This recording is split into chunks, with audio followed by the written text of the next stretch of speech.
When my husband brought her to our family dinner, everyone expected me to play the dutiful wife.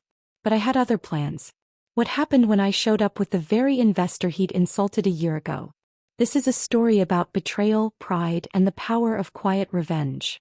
Before we dive in, make sure to subscribe, hit the like button, and turn on notifications. Trust me, you won't want to miss how this unfolds. The invitation. The rain tapped softly against the kitchen window, a steady rhythm that matched the methodical way Lauren Carter chopped vegetables for the evening's salad.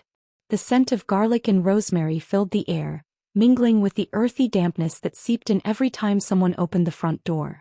She wiped her hands on her apron, glancing at the clock. 6:47 p.m. Derek was late. Not that it surprised her anymore. She adjusted the heat under the simmering pot of marinara sauce, stirring absently. Their daughter Lily was upstairs finishing homework, and the house carried that quiet hum of weekday routine. Comfortable. Predictable. Or at least it had been. The front door creaked open, followed by the familiar shuffle of Derek kicking off his dress shoes a little too hard. He always did that when he was distracted. Or guilty. "Hey," he called out, his voice carrying that forced lightness he used when he had something to say but wasn't sure how to say it. Lauren didn't turn around. "Hey." Derek appeared in the doorway, loosening his tie. His shirt sleeves were rolled up to his elbows, his dark hair slightly mussed from the rain. He looked like he always did after work. Successful, polished, just tired enough to make him seem human. "Smells good," he said, leaning against the counter. "Thanks." She kept her tone neutral. "It's just pasta." A beat of silence. Then he cleared his throat. "Here it comes. So, he scratched the back of his neck. "I invited someone to dinner tomorrow." Lauren paused mid-stir. They had family dinners every Friday. Just the three of them. It was their thing. Or at least it had been. "Who?" she asked, though she already had a sinking feeling. "Elise." The name hung in the air between them. Lauren set the wooden spoon down carefully, turning to face him. "Elise from your office?" Derek nodded, avoiding her eyes. "Yeah. She's been helping me with the Thompson account, and I figured it'd be nice to include her. You know, since she's new to the city." Lauren studied him. The way his fingers drummed against the counter, the slight tension in his jaw. He was hiding something. Or maybe she was just imagining it. But she knew Derek. And she knew men. "That's nice of you," she said slowly. He exhaled, relieved. "Yeah. Cool. I just thought it'd be good for her to meet you and Lily." Lauren forced a smile. "Sure." Derek grinned, the tension leaving his shoulders. "Great. She's really looking forward to it." Lauren turned back to the stove, her mind racing. Elise.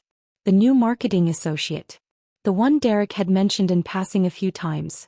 Always casually, always like it didn't matter. But now she was coming to their dinner. The sauce bubbled violently and Lauren turned the heat down before it could burn. "What time should I tell her?" Derek asked, pulling out his phone. 7, Lauren said automatically. "Perfect." He tapped out a message, then hesitated. "You're okay with this, right?" Lauren met his gaze. His eyes were warm, open.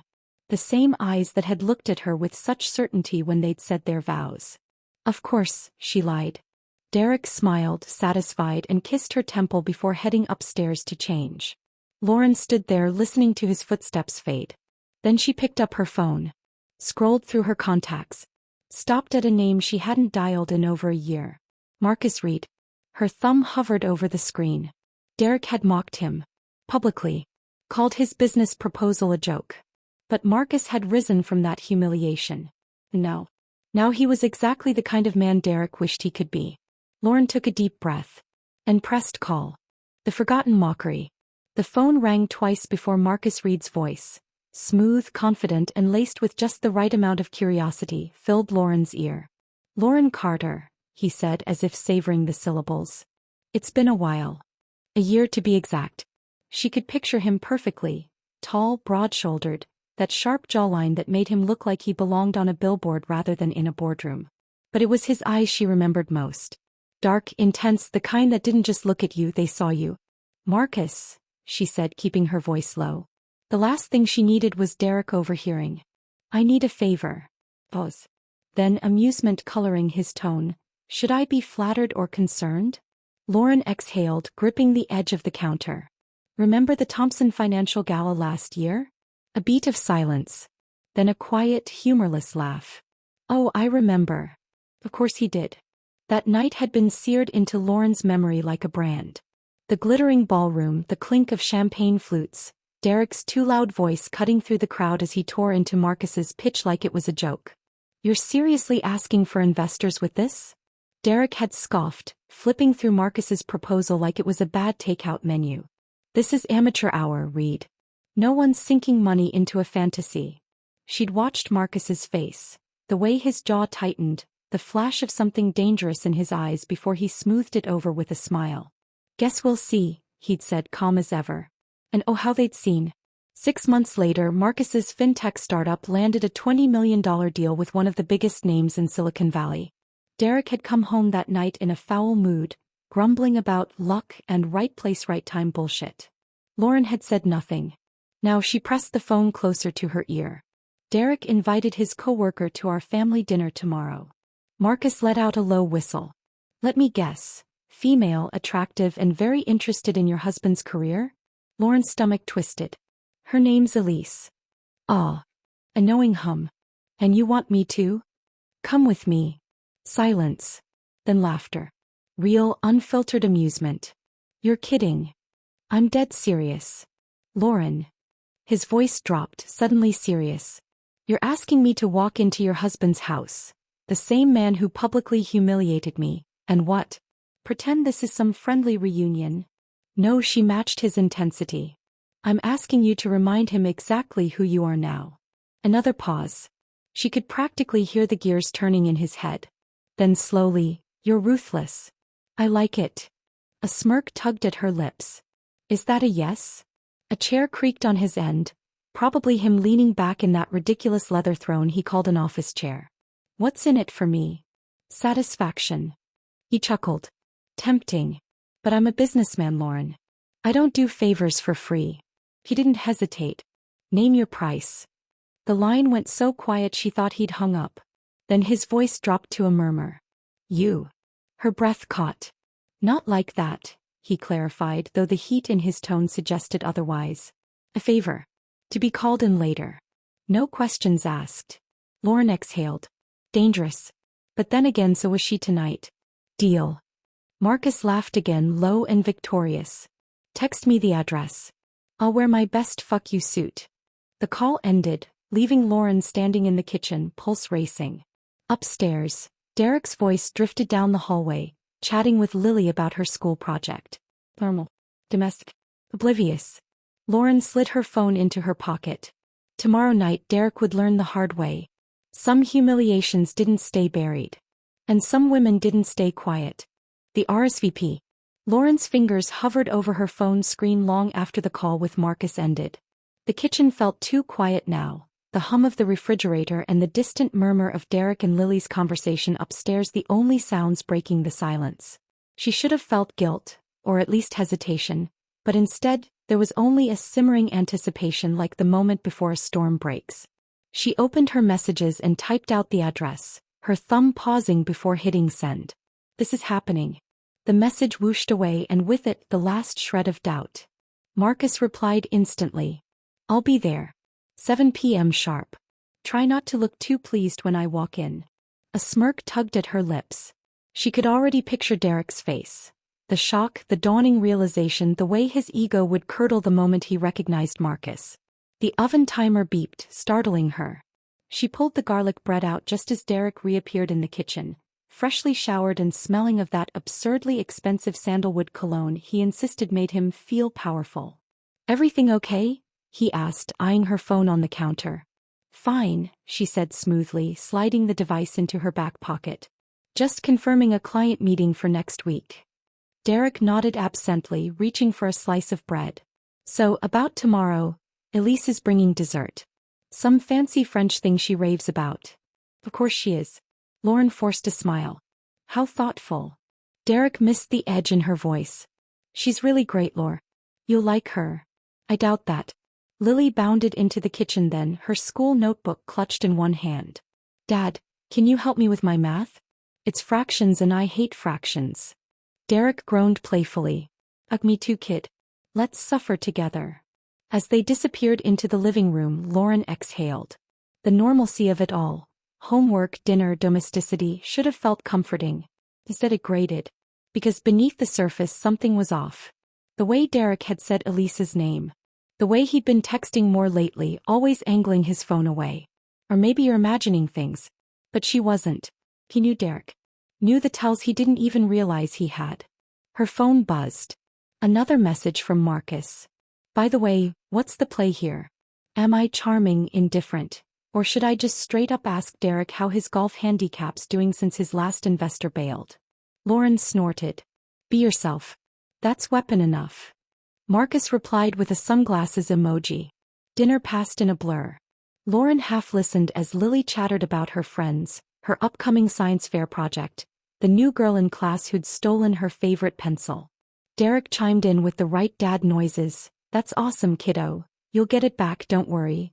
But his knee bounced under the table like he'd rather be anywhere else. Later, after Lily was tucked in and Derek had retreated to his home office, just gotta finish up some emails, Lauren stood in front of her closet, surveying her options. What did one wear to the unraveling of a marriage? She bypassed the sensible blouses and mom jeans, reaching instead for a sleek emerald green dress she hadn't worn in years. The one Derek had once said made her look unapproachable. Good. Her phone lit up again. Marcus. I did some digging. Elise Connolly, 28, Northwestern grad, previously at Kensington and Low. And get this. She was reassigned from Thompson's LA office after getting too close to a senior partner. Sound familiar? Lauren's stomach dropped. Of course. She typed back. Bring receipts tomorrow. Marcus's reply was instant. Oh, I'm bringing the whole damn filing cabinet. A floorboard creaked behind her. Who's got you smiling like that? Derek leaned against the doorframe, arms crossed. Lauren set her phone down. Just a client. They finally signed the contract. Derek's eyes flicked to the dress in her hands. You're wearing that tomorrow? She held his gaze. Problem. He hesitated. No, it's just a little much for family dinner, don't you think? Lauren draped the dress over the chair, slow and deliberate. I think it's exactly right. Derek opened his mouth, then closed it. Something flashed in his eyes. Uncertainty? Suspicion? Too late now. She brushed past him toward the bathroom. I'm taking a bath. Don't wait up. The door clicked shut behind her. Outside, the rain picked up again, hammering against the windows like it knew. Tomorrow everything changed. The arrival. The grandfather clock in the hallway ticked steadily toward 7, each second stretching longer than the last. Lauren stood by the living room window, watching rain streak down the glass in jagged lines. The emerald dress clung to her curves exactly as she remembered, the fabric cool against her skin. She took another sip of Cabernet, letting the bold flavor linger on her tongue. Derek paced near the fireplace, checking his watch for the third time in 5 minutes. Elise should be here by now, he muttered, thumbing through his phone. Lauren didn't turn around. Traffic's terrible in this weather. A car's headlights cut through the downpour, tires crunching on the wet driveway. Derek straightened his tie. That's her. But the sleek black Tesla that pulled up wasn't Elise's modest Honda. Lauren's lips curved as the driver's door opened, revealing long legs and tailored navy wool and polished Oxfords that didn't hesitate to step into the rain. Derek froze mid-step. What the hell? The doorbell rang, sharp and insistent. Lauren set down her wine glass with deliberate calm. I'll get it. She could feel Derek's confusion burning into her back as she walked to the foyer. The antique mirror by the door reflected her face, flushed, alive in a way she hadn't been in months. Her fingers trembled slightly as she turned the knob. Marcus Reed stood on her porch, rain dripping from his dark hair, the storm swirling around him like an entourage. His crisp white shirt clung to broad shoulders, the top button undone just enough to reveal the edge of a tattoo she remembered tracing once years ago. A bottle of Dom Perignon dangled carelessly from his fingers. Lauren. His voice was whiskey smooth, the hint of a smirk playing at his lips. You look. His gaze traveled slowly down her body, vengeful. Behind her, Derek's footsteps thudded against the hardwood. What the fuck is this? Marcus's eyes flicked past her shoulder. Derek. Still wearing that same tired aftershave, I see. He stepped inside without waiting for an invitation, rainwater pooling around his shoes. Brought champagne. Figured we'd have something to celebrate. Derek's face darkened. Get out of my house. Lauren took the bottle from Marcus's hand, their fingers brushing just long enough to make Derek's jaw clench. Marcus was just telling me about his new partnership with Vantage Capital, she said, tilting her head. You remember them, don't you? The ones who pulled their funding after your last quarterly report. The grandfather clock chimed 7 times. As if on cue, Derek's phone buzzed. He glanced at the screen, his expression twisting. Elise says she's stuck in traffic. Marcus loosened his cufflinks with practiced ease. Pity. He turned to Lauren, his voice dropping to an intimate murmur. That dress is criminal, by the way. I approve. Derek's phone hit the marble counter with a crack. You set this up.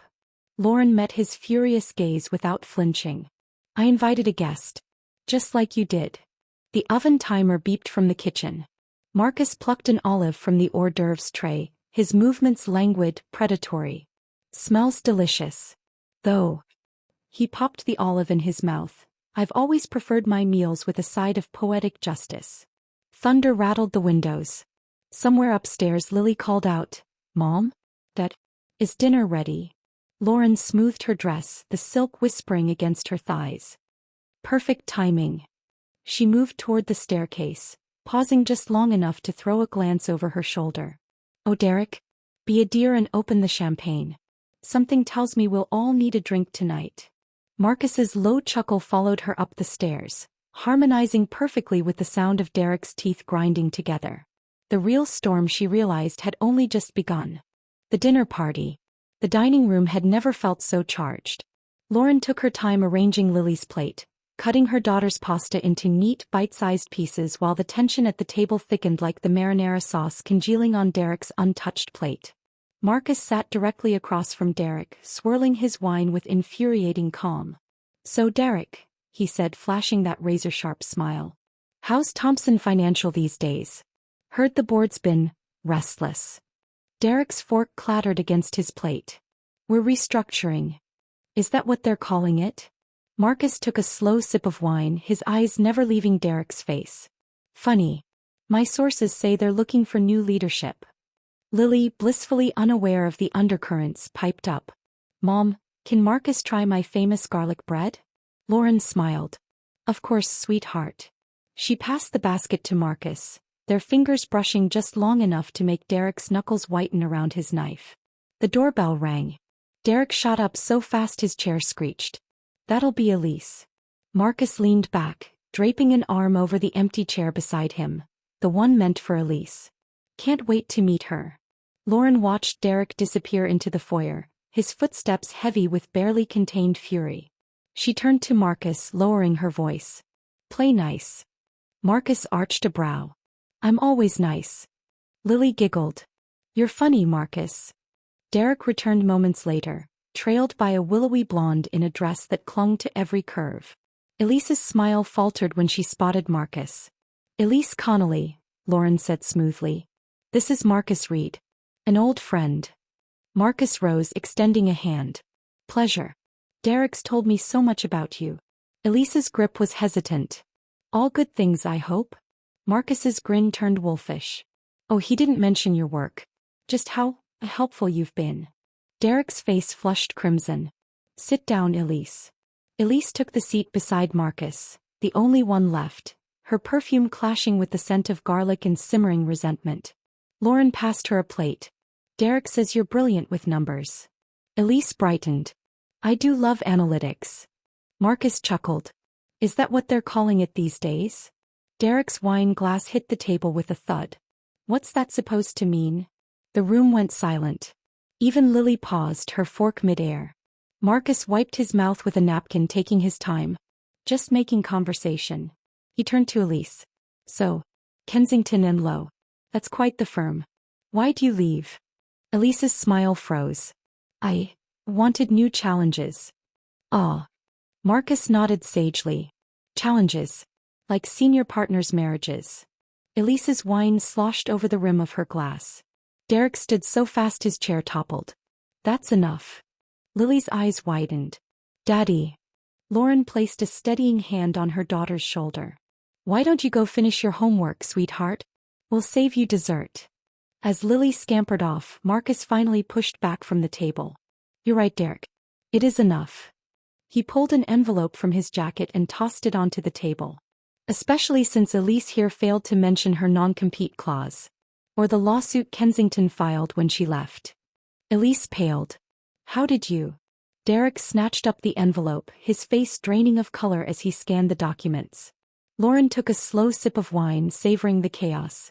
The storm had arrived. And it was beautiful. The reckoning. The grandfather clock in the dining room ticked loudly in the sudden silence. The envelope lay between them like a lit grenade, its contents spilling across the polished mahogany table.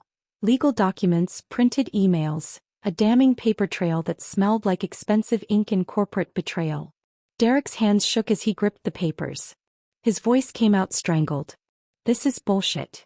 Marcus leaned back in his chair, the picture of ease. Page 4 is particularly interesting. The part where Kensington accuses Elise of sharing confidential client data with Thompson Financial. He tapped his fingers against the stem of his wineglass.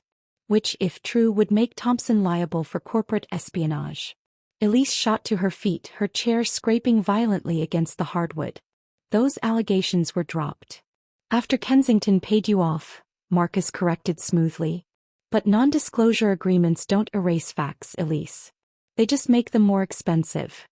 Lauren watched the scene unfold with detached fascination.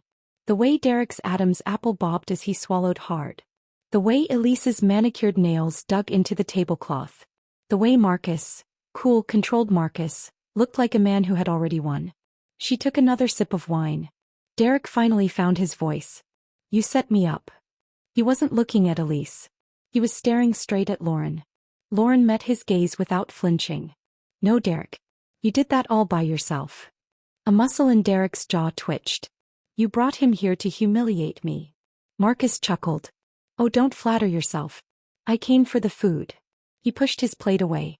Though I'll admit watching you self-destruct is a nice bonus. Elise's breath came in short, sharp bursts. Derek, you need to understand. Understand what? Derek's voice cracked like a whip. That you lied? That you used me? Lauren couldn't help it, she laughed. The sound was bitter, sharp, and it made Derek's head snap toward her. What's so funny? He demanded. You. Lauren set down her wineglass with deliberate calm. You're so quick to accuse her of using you, but let's be honest, you weren't exactly an unwilling participant, were you? Derek's face darkened.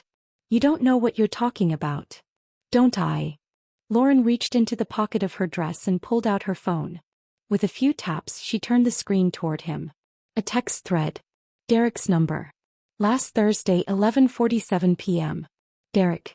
Can't stop thinking about you. Derek, this thing with Lauren, it's over. I just need time. Elise made a small choked noise. Marcus let out a low whistle. Damn, Derek. You text like a middle schooler with a crush. Derek looked like he'd been sucker punched. You went through my phone? Lauren pocketed her phone again. No. You left your Apple ID logged in on Lily's iPad. She tilted her head. Parental controls work both ways, sweetheart. For a moment no one spoke. The rain outside had slowed to a drizzle, the occasional droplet pattering against the window like a hesitant eavesdropper. Then Elise broke the silence. I need to go. She grabbed her purse, her movements jerky, uncoordinated. Derek didn't try to stop her. Marcus stood as she fled, ever the gentleman. Drive safe, Elise. I'd hate for you to miss your mandatory HR meeting tomorrow. The front door slammed shut behind her. Derek finally sank back into his chair, his face ashen. What do you want, Lauren? Lauren considered him for a long moment. Then she looked at Marcus. Actually, she said, standing, I think we're done here. Marcus was already holding out her coat. Derek's voice followed them into the foyer, ragged and raw. You're just going to leave? Lauren paused at the door, her hand on the knob. Without turning around, she said, You should check your email, Derek. I think you'll find your resignation letter has already been drafted. Marcus opened the door for her, the cool night air rushing in. Behind them, Derek's phone pinged, the sound of a career imploding in real time. Lauren stepped into the rain, smiling. The aftermath. The rain had softened to a mist by the time Lauren slid into the passenger seat of Marcus's Tesla.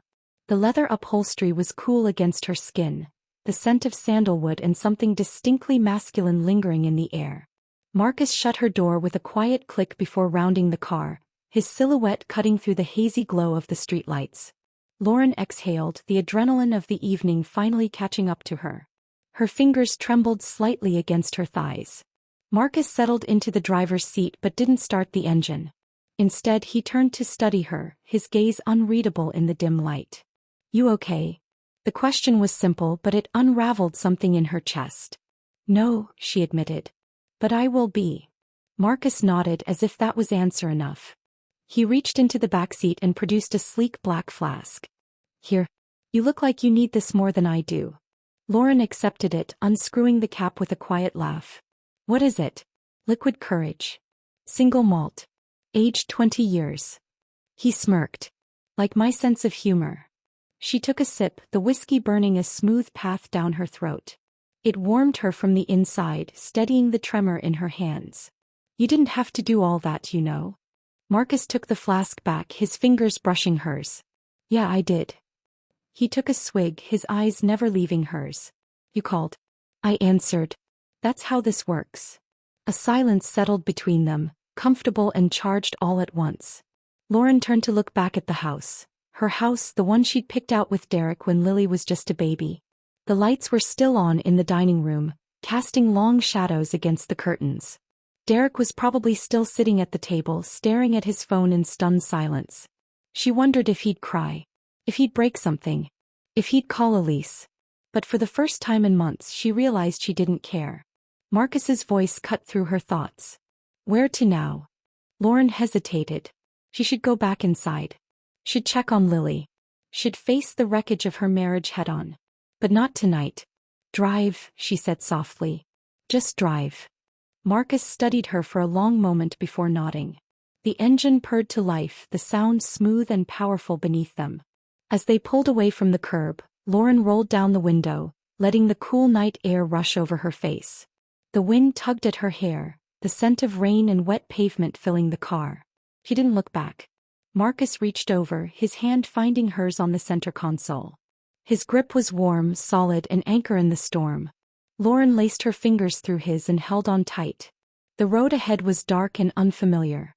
But for the first time in a long time it felt like freedom. The unspoken truth.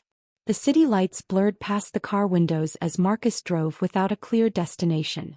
Neon signs reflected in rain-slicked streets, painting the world in streaks of red and gold. Lauren watched it all pass by, her mind both strangely empty and unbearably full. Marcus's thumb traced slow circles over the back of her hand, his touch steadying. "You're quiet." Lauren let out a breath she hadn't realized she was holding. "I don't know what to say." "You don't have to say anything." He glanced at her, the dashboard lights softening the sharp angles of his face. "But if you want to, I'm listening." She hesitated. Where did she even begin? With the text she'd found? With the way Derek had looked at Elise when he thought no one was watching? With the slow, suffocating realization that her marriage had been over long before tonight? Instead she asked, "Why did you really come tonight?" Marcus didn't answer right away. The hum of the engine filled the silence as he turned down a quieter street, the shops giving way to tree-lined sidewalks. "Because you asked," he said finally. "Simple. Honest." Lauren shook her head. "That's not enough." A ghost of a smile touched his lips.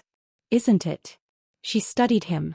The way his grip tightened slightly on the steering wheel, the way his jaw tensed just enough to betray him. Marcus had always been good at hiding his tells, but she'd known him long enough to recognize them anyway. "You could have ruined Derek years ago," she said quietly. "After what he said about your company, about you, you had every right to bury him. But you didn't." Marcus exhaled sharply. "No, I didn't." "Why?" The car slowed as they reached a small park, deserted this late at night. Marcus pulled over and shifted to face her fully, his dark eyes searching hers. "Because of you." The words hung between them, heavy with meaning. Lauren's breath caught. Marcus didn't look away. "I could have destroyed him. I wanted to. But I knew it would hurt you and I." He stopped, his voice rough. "I couldn't do that." The admission settled over her, warm and aching. All this time she'd thought Marcus's restraint had been about pride, about strategy. But it had been about her. Her phone buzzed in her pocket, shattering the moment. Derek's name flashed across the screen. Marcus leaned back, giving her space. "You should answer that." Lauren stared at the phone, her thumb hovering over the screen. Then she silenced it and dropped it into her purse. "No," she said. "I shouldn't." Marcus watched her for a long moment before nodding. "Where do you want to go?" Lauren met his gaze. "Somewhere that isn't here." Without another word, Marcus put the car back in drive and pulled onto the road. The city lights faded behind them, replaced by the darker, quieter streets leading toward the coast. Lauren leaned her head against the window, watching the world blur past. For the first time in years she felt light. And for the first time tonight she let herself wonder what came next. The edge of the night. The rhythmic crash of waves against the shore filled the silence as Marcus parked the car at a deserted coastal overlook. The moon hung low over the water, casting silver streaks across the dark expanse of the ocean. Lauren stepped out of the car, the salty breeze tangling in her hair as she walked toward the cliff's edge. Marcus followed, his hands tucked into the pockets of his slacks. "You cold?" She shook her head, though the night air carried a bite. "I like it." The truth was she wanted to feel something, anything, that wasn't the numbness of the last few months. The sting of the wind, the rough press of pebbles beneath her heels, the ache in her chest that had nothing to do with Derek and everything to do with the man standing beside her. Marcus stopped a few feet from the edge, watching her. "You're not going to jump, are you?" Lauren laughed, the sound raw and unexpected. "Not tonight." "Good." He stepped closer, his voice dropping. "I'd hate to ruin this suit." She turned to face him, the ocean at her back. "Why here?" Marcus gazed out over the water. "When I was starting out, I used to come here when I needed to think. No distractions. Just the sea and the sky." He paused. "And tonight felt like a night you might need that too." Lauren swallowed. He was right. The chaos of the evening, the shattered pieces of her marriage, it all felt distant here, muted by the vastness of the ocean. "You never answered my question earlier," she said softly. "Which one?" "Why you really came tonight." Marcus turned to her fully, his expression unreadable in the moonlight. "I told you. Because you asked. That's not the whole truth." He exhaled sharply, his breath a faint cloud in the cool air. "No. It's not." The waves crashed below, the sound echoing like a heartbeat. Lauren held his gaze. "Then tell me." For a long moment she thought he wouldn't answer. Then he closed the distance between them in 2 strides, his hand cupping her cheek, his thumb brushing the corner of her mouth. "Because I've waited 10 years for you to ask," he said roughly. And then he kissed her. It wasn't gentle. It wasn't careful. It was heat and hunger and a decade of restraint unraveling all at once.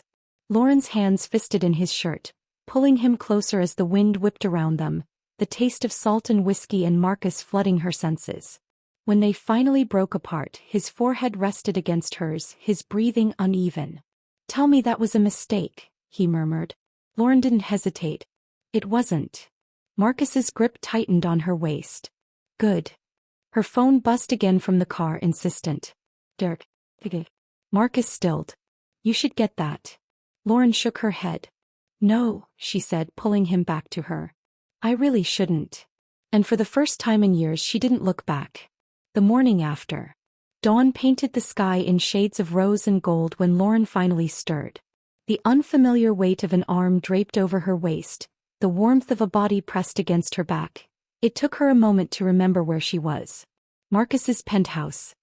His breath was steady against her bare shoulder, his fingers loosely tangled with hers even in sleep.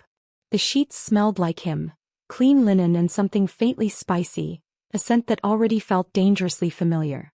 Careful not to wake him, Lauren slipped out of bed and padded to the floor-to-ceiling windows overlooking the city. The world below was just beginning to wake, the streets still damp from last night's rain. Her phone, abandoned on Marcus's dresser, blinked with notifications.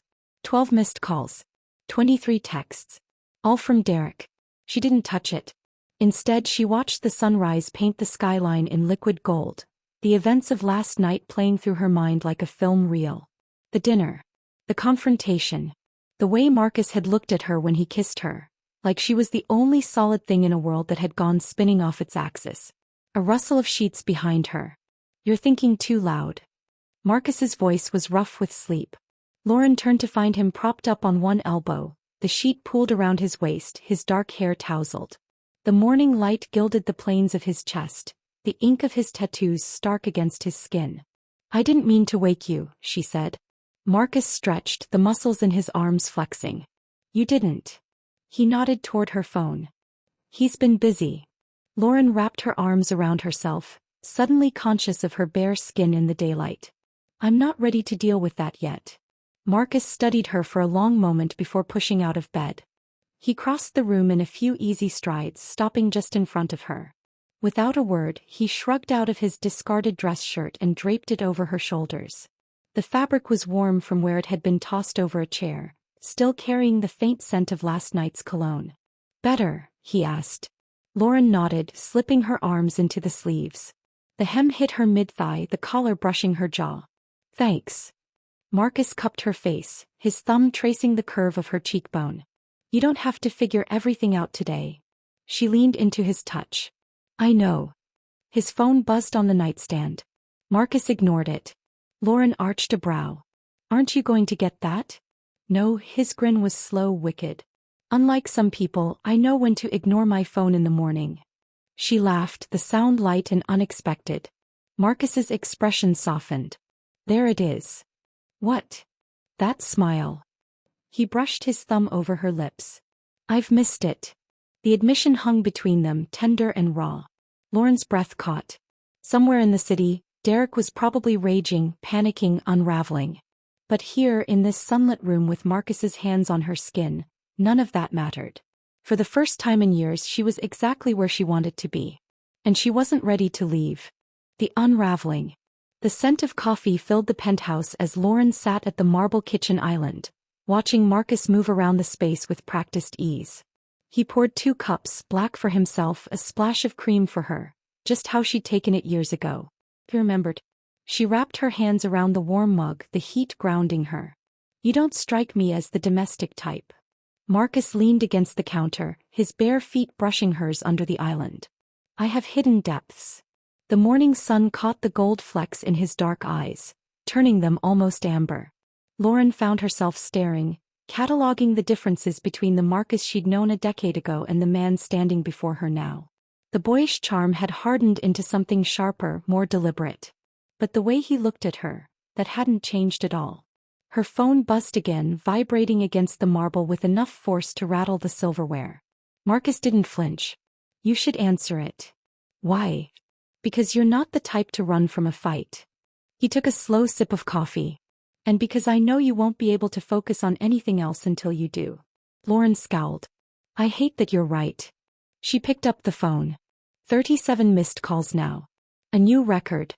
Derek answered on the first ring. "Where the hell are you?" His voice was raw, frayed at the edges. Lauren pictured him pacing there, his living room, his hair standing on end from running his hands through it too many times. "I'm safe," she said evenly. "Safe?" "With him." A bitter laugh. "Jesus, Lauren. Do you have any idea what you've done?" Across the island, Marcus set his cup down with deliberate calm. Lauren straightened. "I know exactly what I've done." Silence. Then quieter. "You're really leaving me." It wasn't a question. She closed her eyes. "We left each other a long time ago, Derek. We just didn't admit it." Another pause. When he spoke again, his voice had changed, cold, calculating.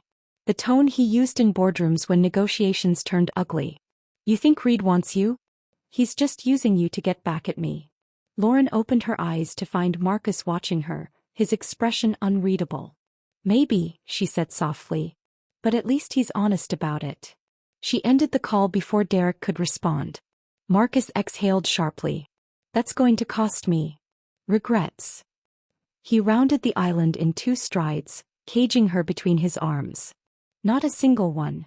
The kiss was different from last night's. Slower, deeper, a promise rather than a claiming. When he pulled back, his thumb traced the line of her jaw.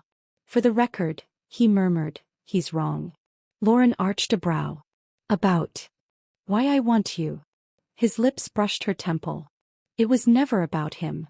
The words settled into her bones, warm as sunlight. Somewhere across town, Derek was probably calling his lawyer, shredding documents, rewriting history to cast himself as the wronged party. But here, with Marcus's hands on her hips and the taste of coffee on her tongue, Lauren realized something terrifying and wonderful. He didn't care. The world kept turning. The new beginning.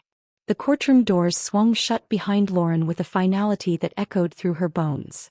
The judge's words still hung in the air. Divorce granted, full custody approved, financial settlement finalized. It was over. Marcus waited for her on the courthouse steps, his tailored suit cutting a sharp silhouette against the autumn sky. A single red maple leaf had caught on his shoulder, a splash of color against the dark wool. Without thinking, Lauren reached up to brush it away. His hand caught hers mid-motion, fingers intertwining with hers. "You okay?" Lauren exhaled, watching her breath curl in the crisp air. "I will be." And for the first time she truly believed it. Derek emerged from the courthouse behind them, his lawyer murmuring in his ear. He paused when he saw them, his expression twisting before he schooled it into something colder. Marcus's grip on her hand tightened imperceptibly.